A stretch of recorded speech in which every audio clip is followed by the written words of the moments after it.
from the launch of a shiny new channel.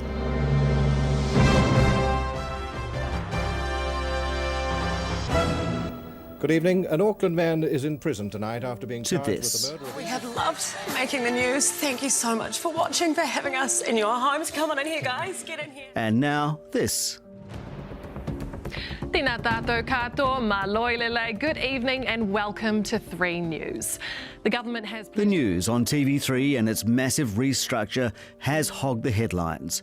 But behind the scenes at Warner Brothers Discovery, the cuts ran even deeper. We have lost 70% of our workforce. That's a big number. Juliet Peterson is now head of networks at WBD, so we sat down to ask about the future. Will there be free-to-air TV this time next year? We're looking at it on a kind of year by year, maybe every couple of year basis. And will WBD still be here? They could pull the plug. Anyone could pull the plug at any time.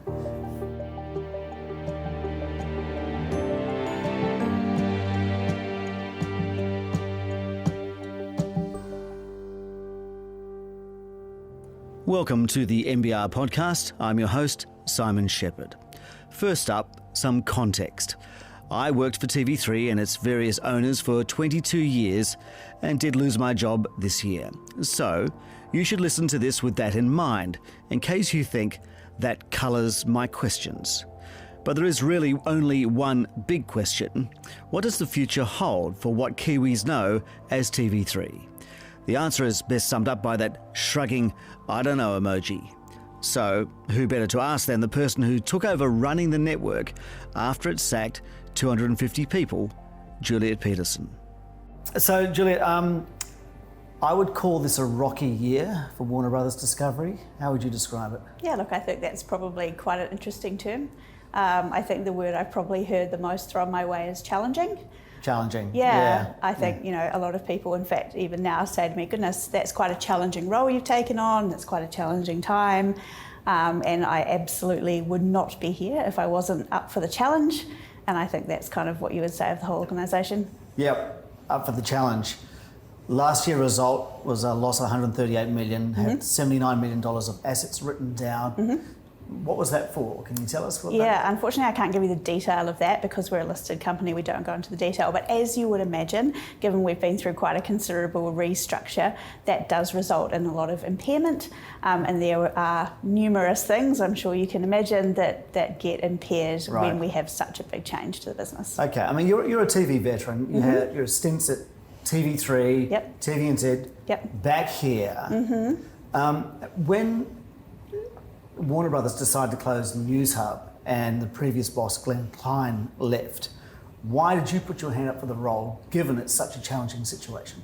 Yeah, good question. My heart, I think, lies with the New Zealand television industry. Thanks for the use of the word veteran. I am getting fairly old now. I'll take it as a compliment. 20 years, isn't it? 25. 25, there you go. Yeah. So look, it has been 25 years since I first set foot in this building that we're sitting in now, just down the hallway, for quite a long time. I sat literally right where we are now, to be honest, at a desk, and I fell in love with the business. And I have a lot of time for the people in the industry. I have a huge amount of time for the people left in this company, and it means a lot to me personally, and I thought I was the right person for this job at the right time. Yeah, the people left in this company, it has been substantially gutted really in terms of the numbers of people, doesn't it? Correct. We have lost 70% of our workforce. That's a big number. And I think what I want to be clear about is that yes, there was a massive impact with Newshub going, and that absolutely grabbed the headlines. But as well as those 150 people and additional roles that weren't filled that went, 100 people left from the rest of the business. Every single area was impacted, and that has meant that we've had to take some time, take stock, and actually figure out how we do things with that new, more agile workforce. How is the workforce? When you remove so many people from an organisation, how do you maintain morale? Also, probably the biggest challenge at the top of the list if we're going to talk about challenges. And my view on that is I am a massive believer in culture underpinning absolutely everything that we do. Wherever I've worked, that's been incredibly important to me. And so we did take some time, and we put a lot of active intent into building our people, bringing them together. We moved everyone from throughout this big building. We were all kind of rattling around, moved them up into a couple of floors, kept people together, had some events, got people engaged, and we're very open and transparent along the way. So that's another of my core beliefs as a leader, is to be really upfront with people. We haven't hidden anything. We've said, here's what it is, here's the financial results, here's what you'll see, and here's where we're going. And to be fair, given what we've been through, I think we're in really good shape. Okay, let's talk about what WBD has been through. Mm-hmm. Can you explain to me the strategy for closing the news operation and outsourcing it to staff? What was the thinking behind that? Yeah, look, fundamentally, and you can see from that loss that we posted, we were not in good shape to be a sustainable business. So it's pretty simple: reduce cost, maintain as much revenue as you can, and get to a better margin. And that's where we're heading. It's no more complicated than that, but of course it is more complicated than that because it has a huge impact on society, on the fourth estate, on all of those pieces. So the decision, that you'll be well aware of, the decision to close Newshub was totally independent to the decision to then outsource that news to staff. They were separate processes. It could be that we had no news. Was there a possibility? That was 100% a possibility.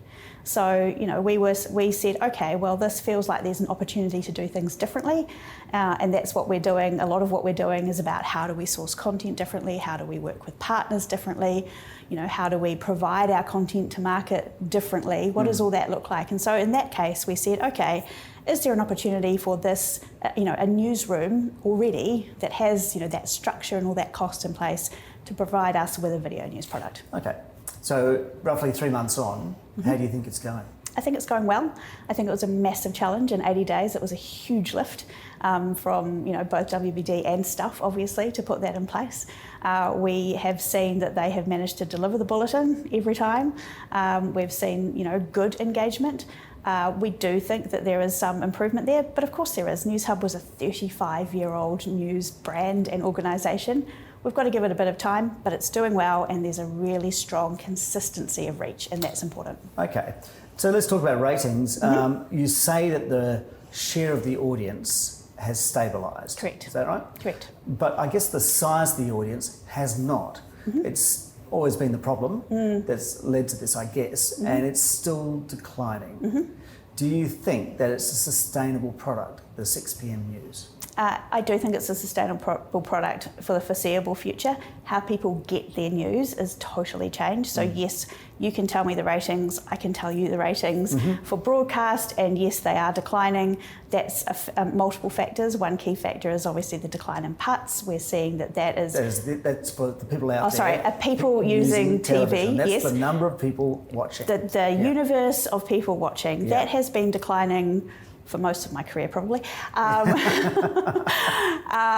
Sad fact. But I think what you don't see in that number, because we don't have total TV measurement, is the number of people who are watching in other ways, for example, on 3 Now. Yeah. Just back to that, decline at the moment, though, to be really clear, yes, it's declining, but 3 News has declined in the last period less than the seasonal decline of ratings. So we have declined 15%, but the seasonal decline of putts is 18%.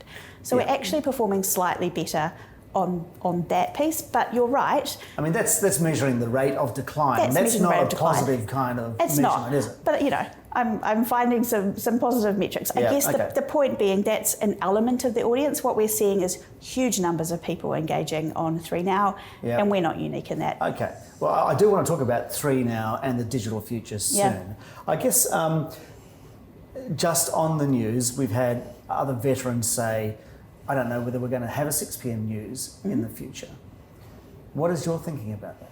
I don't think it's something that we can pass judgment on now. At the moment, that is a product that we're still seeing large number of people engage in. I don't know, will we see anything that we see now? Probably not at some point. Right. Has it changed in the last 12 months? Dramatically. Yep. Yes, it will continue to change. So the change is not over? Oh, gosh, no. I think you'd be a bit of an idiot to sit here and say any change was over. I certainly wouldn't be saying that. Right, now you talk about 3 Now. So you talk about engagement on 3 Now, the streaming platform for WBD. 350,000 streams per month via 3 Now for the 6 p.m. news, for the 3 News. I guess that equates to about 11,600 a day, according to my maths. Interesting. Is that good? I think you can't necessarily tell the number of people that you've reached by dividing the number of streams. So we see that in terms of reach, 3 News is regularly one of the top programs, if not the top program on a daily basis. And overall, 3 Now. 3 Now. For 3 Now, yes. Yep. And for 3 Now, that has grown in the last year over a third. So, we are seeing increasing numbers of people. There is, of course, more to TV than news. WBD used to fully fund some big-ticket local productions. There was The Block. Hi, I'm Mark Richardson, and we're back with a brand new series of New Zealand's toughest renovation show. And Married at First Sight. Today's the day that I'm getting married. But from now on, WBD will find other ways to finance production, like the show On the Ladder. Come along for their journey to get on the ladder with KiwiBank. So they're now co-productions. The first one, the high-profile one, is the new show On the Ladder with KiwiBank. So just to be clear, they're not all co-productions, and Right. so a lot of our slate, which is still there, and I think that's an urban myth that was sort of overshadowed a bit by a lot of the news as well, we still have a really strong slate of local programming. In fact, we have over 50 titles on our production or development slate at the moment. In the past, the majority of that content was funded through a variety of means, often in partnership. In fact, only 3 titles were fully funded. So when we're talking about changing that production model, what we're saying is we can no longer, and neither can our competitors, to be fair, fully fund local content that makes a loss, because it was all making a loss, and that's not a way to run a business. What we're saying is we're going to get out of that business, we're going to divert all of our attention into this really successful model and number of commercial models that we've put together over recent years in particular, and fund in partnership, be it with New Zealand On Air, be it with commercial providers such as KiwiBank, for example, be it with international platforms or entities. There are just every kind of funding model under the sun. We also utilise the New Zealand Film Commission screen production rebate. So there are lots of ways you can finance content. We are still doing that, but no, we are not funding those very expensive, fully funded shows. All right, let's talk about TV advertising trends. Now, according to the Advertising Standards Authority, linear and digital TV ad spend dropped by 65 million from 22 to 23. We don't have 24 yet. But the 2024 figures from just the advertising agency spend for September, linear TV is down 16%. So that's still going. That's no surprise to you. No, that's no surprise to me. Digital is up 27%. So digital is the future. Absolutely. And again, I think you'd call me quite strange if I sat here and said anything otherwise. Yeah. I think the opportunity here is, what is that broader digital market?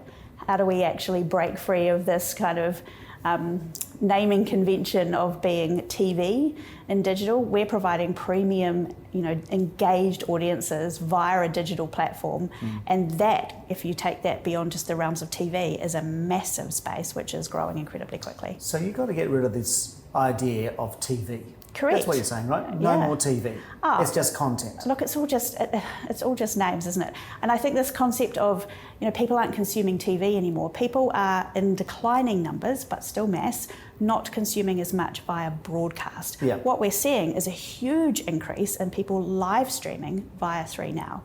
So live streams make up 40% of our 3 Now reach. Yep. And then what we have done is said, okay, this is an experience that we know is resonating with our viewers. How can we give them more? So we've launched Fast Channels. We're the first local platform, in fact, the only local platform currently operating to be actually delivering a suite of premium fast channels.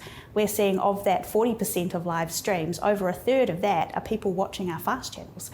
So we know that there is a market there. Right, so there's a market there. The idea of linear TV is basically dead, isn't it? So is linear broadcast. Linear broadcast TV, free-to-air TV, as New Zealanders have known it. As we have traditionally known it, served to us via satellite or terrestrial transmission, is declining. It is not dead. There's still a mass audience there. Is there? Yes, there how long? absolutely is. Is WBD looking at a date to switch off a free-to-air channel? No, we are not. No, we're not. And so we know others in market have put a date on it. We haven't. We are looking at it. Well, that's right. You just referenced TVNZ there, which are Correct. talking about 2030 Correct. as a date to switch off free-to-air TV? Yeah, I don't think they're probably signing, in blood on that. I think they're saying that's kind of what we're anticipating. We're looking at it not in that time frame necessarily. We're looking at it on a kind of year by year, maybe every couple of year basis. A year by year, every couple of year basis. All right, so let's take a year out from now. Mm-hmm. Is there free-to-air TV? Yes, I believe there run is. by WBD? Yes. Is there a TV3? A 3? Yes, there is. There is? Yes. You can commit to that? Oh, I can't commit to anything. I wouldn't have thought I was sitting here having this conversation now a year ago. So I don't think you'd be sitting there either. Yeah. Yes, I think there is absolutely free-to-air TV delivered, terrestrially or via satellite in a year. So given digital and video on demand is where the audience is the money there though? What I want to know is that the money that you got from free-to-air TV, mm-hmm. is it being replaced by that video on demand audience and that live stream digital audience? If you're looking at total revenue, probably not yet. Will it at some point? Hopefully. What is our challenge? Our challenge is to maximise, like every business, the revenue in the market and manage the margin. Back to that word challenge again. Back to that word. We've talked about 3Now, WBD's online ad-supported streaming platform. But it's not the only product it has here. Warner Brothers Discovery has a massive content library of some of the best and biggest films and TV, like the DC Library, I'm Batman. the Harry Potter series, You're a wizard, Harry. and HBO content like Succession.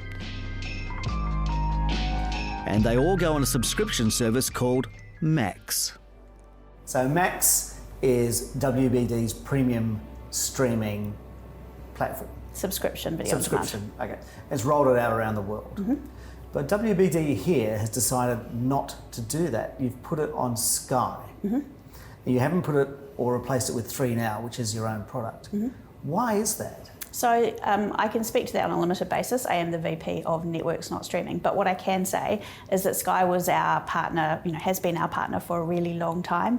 Each market is looked at individually. You'll know that there are other markets that have done the same model as we have here. Japan, for example, what we call an ingest model.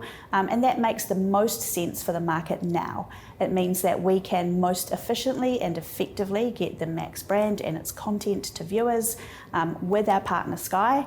And that makes sense. It doesn't mean that it doesn't have an impact on 3Now. We've always thought there will be a two-product solution in market. 3Now is a different proposition. It is, advertising funded only, and it has a totally different content proposition. Doesn't mean it doesn't have a role to play in the broader total TV,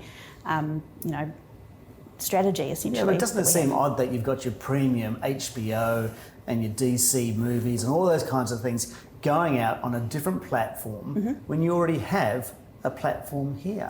So that content is not designed and doesn't anywhere in the world operate on a VOD basis, on a totally free basis. That's not how that content is best monetized or utilised. It sits as an SVOD play, and today it is launching in Southeast Asia across multiple territories as Max, and we're seeing that the APAC region is playing an incredibly big role in Max going forward. So we shouldn't read anything into the fact that it's not being hosted by WBD here, it's been hosted by Sky. All you can read into that is that was the best decision for us, and it turns out for Sky for now. For now, right. These things are always under review. These things are always under review. Like the industry itself, really. Exactly. Okay. What I want to go back to the results that we started with, and there is not the numbers that you can't talk about, but the words that were used, okay? And the words that were used by the auditors said there was material uncertainties cast significant doubt about the company's going concern status. Correct. That's the statement that's been in the accounts since 2021. Since 2021? Correct. So this that's company... It's a standard auditor's phrase where they see, that there are things that are happening in the market that may mean that they can't hand on heart say that the numbers that they're seeing give them confidence beyond that. There's nothing new. No. So there's been a cloud over, from the auditor's point of view, a cloud over WBD here since 2021. Oh, I think there's probably been a cloud over large amounts of the industry for a long time. Yeah, but the actual, as WBD, as a going concern. From an auditor's perspective, yes. Right. Obviously, those accounts are statutory accounts. They don't necessarily represent the exact New Zealand business as it is, but those are the numbers that are represented there. So WBD globally has been bailing out New Zealand. Would that be correct? I suppose you could put it like that. I think. Well, if you're not making money and you need money from overseas to survive, that's bailing out. I guess so. But what WBD globally is doing is saying, okay, this is a challenging market. We're seeing this challenge around the world. How can we best invest with the assets that we have? Yeah. Are they going to carry on doing that? At this point in time, that is entirely the plan. That is entirely the plan. I'm not sure we would have gone through everything that we've just gone through in the last little while if that wasn't the plan. But they could pull the plug. Anyone could pull the plug at any time. The last time that they signed up to this was when the financial reports were signed off. Mm-hmm. So when was that? For the latest financial year, a little bit earlier than that, I think. A bit earlier than that. So what I'm saying is that if it was earlier than that, these are the decision times now about whether they're going to do that again. Are they consulting with you about whether they are going to give you another 12 months here? 12 years would be nice. 12 years would be nice. Be great, but I mean 12 months. Yeah. No, there's no consultation going on at all. Right. No conversations going on about. I mean, there's always sign up again. No, there's absolutely. Every day, every week, every quarter, every forecast. Of course, every element of the business is looked at, not just our business. Yeah. Every business. Sure, but we're talking about this business. We are, but we're no different to others. Can you see a path to profitability? Yes. You can? I can. What does it look like? It'll take a little time until it shows up. Because of course we have, yes, we took an impairment for that last, series of accounts. That will show up again. Some more of that will show up in the next year as we continue this more impairments process. Coming, yep. More impact from restructure coming. Yep. I think once we get through that period, we will definitely be in a much better position. Have you got a time frame in mind? I haven't got a locked time frame and I don't have a deadline, but every year will be better than the last. That's certainly my ambition. That's your mission. I guess I want to ask how, when you know the state the industry is in, how you can be smiling about it, really? I mean, it's a challenge. I'm not really sure what else I would do. Yep. So, as I said, I am here because I believe in this industry, I believe in the people, and I believe that we as WBD, as Three, as whatever you want to call this entity, I was first employed in this building by CanWest. It's been through so many iterations, but whatever that is, going back to when it launched in 1989 as the first new free-to-air channel in a deregulated industry, there is a role to play. I believe in that role and I want to do anything I can to continue that. How sad would it be if it didn't exist? It's not something I think about. And that wraps up this episode of the NBR Podcast. Links to audio used are in the description. Thanks to content producer Jake Latham. And for early access to new episodes, subscribe at nbr.co.nz. Up next, the honey industry, not the liquid gold it once was. I'm Simon Shepherd. We'll catch you then.